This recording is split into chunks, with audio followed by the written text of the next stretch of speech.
Hi guys, welcome to my channel. So today we'll be making this beautiful bustier you see on your screen. If this is what you would like to learn, do watch this video till the end. So for this tutorial, we'll be needing a fresh pattern paper, our rulers. We will not be needing a chalk.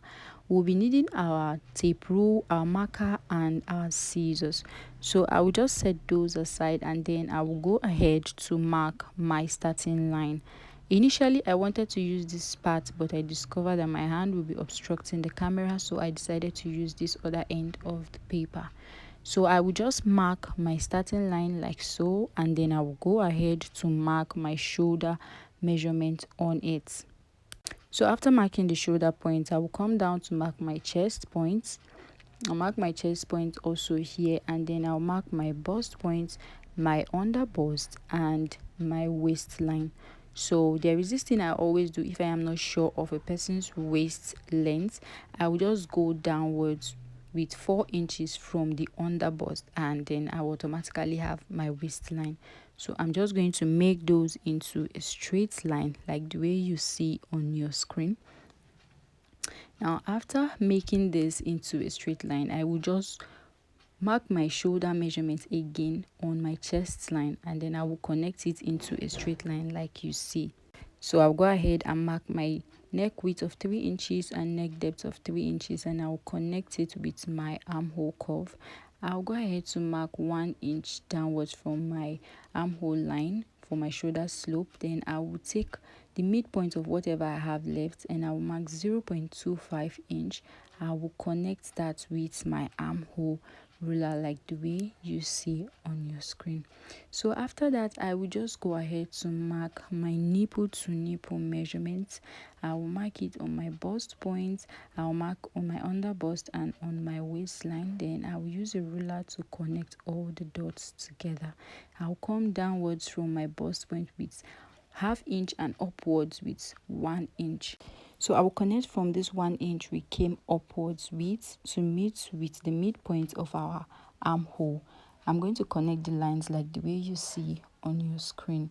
After connecting that, I'm going to make the points very visible, and then I'll go ahead to take my darts measurements. So for the side piece, I'm taking 1½ inch, and for the middle piece, I am taking ½ inch. So I'll just go ahead and connect with my armhole curve.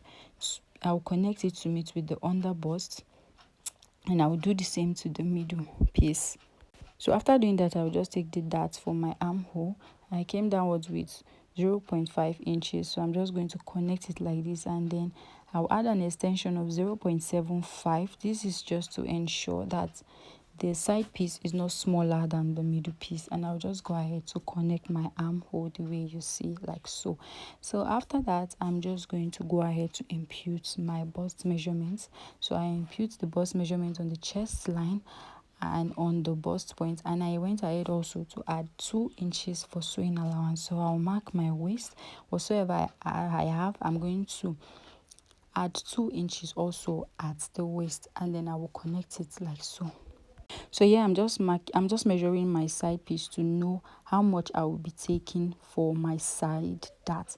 So I'm just indicating my lines so that you guys will understand what I'm going to do at this part. So I'll come down by 1½ inch, come outward with ½ inch, and then I'm going to connect it together so that I can get an accurate side dart. Now I'm going to connect my shoulder slope to meet with my neck width, and now taking 2 inches, that is making 5 inches for my neck width and 6 inches for my neck depth. I'm just going to connect with my armhole ruler like so. So after that, I'm just going to go ahead to mark 1 inch space between my main pattern and the other part of the paper. I'll just mark it and cut it like so. You guys will know the reason why I did that at the end of this video. So now, you know, our front and back measurements are never ever the same. The front is always longer than the back. That is the reason why taking a side dart is very important. So now we are going to just take our ruler and then we will mark that line outward.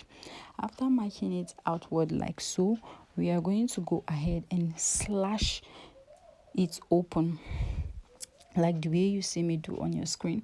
After slashing it open, you are just going to overlap it like this. Now if you notice, you will see that the lines shifted, like they are no longer aligning. That is the reason why we came outwards with 1 inch, so that we can make up for any shortage.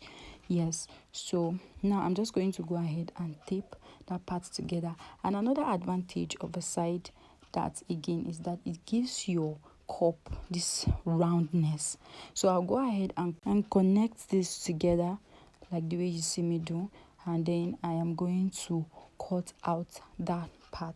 Now if you take a look at the way this cup was from the beginning of when we started drafting and the way it looks now, you will see that the cup is looking more pronounced, like it's looking more curvier. So thank you guys for watching. I hope you guys enjoyed the video. Please like my video, subscribe to my channel, and don't forget to share to your friends, family and loved ones.